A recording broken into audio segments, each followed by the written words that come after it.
I'm happy you raised this question of language. Let me share one thing which I missed in my speech with you. When India earned its freedom and gave itself its constitution, the constitution had the 8th schedule in which it identified 14 languages, which eventually over 4 occasions grew to 22 languages as officially recognized languages under the 8th schedule of Indian Constitution. The original 14 languages had one language called Kashmiri. It still is part of the 22, but it is part of the original 14 recognized Indian languages. Now let me tell you something. It is the only language among those 14 which is not taught in any school. It has no textbook. It has no teacher. It has no qualification. It has no examination. It has no degree. It has no literature. It has no newspaper. It has no magazine. It has nothing printed in it. You want to read Kashmiri, you have to take out a rupee, 100 rupee note, and among those languages, read this in Persian script, Hath Ropi, and you will read Kashmiri. That is what they have done to Kashmiri. The only of those 14 languages. And I was saying language is the... Sorry. It is not taught in schools in Kashmir? No, sir.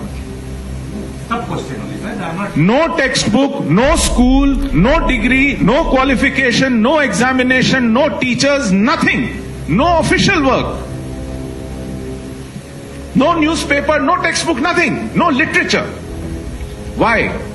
Kashmir has chosen for itself a language called Urdu. Same Urdu, which was not born in Kashmir, but more than 1,000 kilometers away in the corridor between Delhi and Lucknow and Farrukhabad. The same language which was the language of mobilization for India's partition. The same language against which Bangladesh revolted and came out of Pakistan because they sought to annihilate Bengali the way Kashmiri is being annihilated, to be replaced by Urdu. The same language which has annihilated local languages in Pakistan. Do you know in Punjab's provincial assembly, if you stand up and speak in Punjabi, your words will be expunged. Pakistan has killed its own native languages of Sindhi, of Balochi, of Pashto and Punjabi, and Balti and Dardi in Gilgit and Pakistan. You talk about plurality, sir. You talk about... I told you what plurality suffers when I gave you an example between Yemen and Morocco. There is no plurality, sir. And let me come back to our resettlement, you said. I must say that we will not live in separate colonies. I asked you in the very beginning, I don't know how many of you have lived as minority Hindus surrounded by hostile non-Hindu majorities. When we were targeted and killed and cleansed from Kashmir Valley, we were living as spread out Hindus all over. We didn't have ghettos. Despite hostility, we lived there. We had to come out because we could not live there anymore. Those of my friends who say my houses were burnt by the students, by the friends who we played cricket with, try telling him to go back to the same house and live with the same neighbors.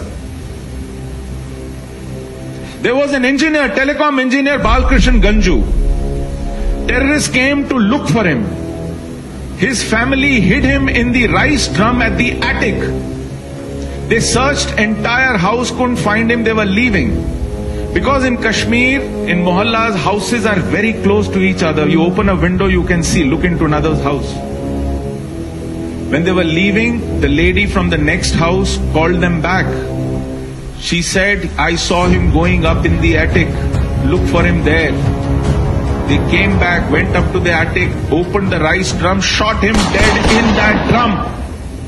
on his head. Try telling his family to live in the same neighborhood. Try telling me my house has been encroached and completely vandalized by my neighbors. We are not going back to Kashmir because we are nostalgic about those lanes.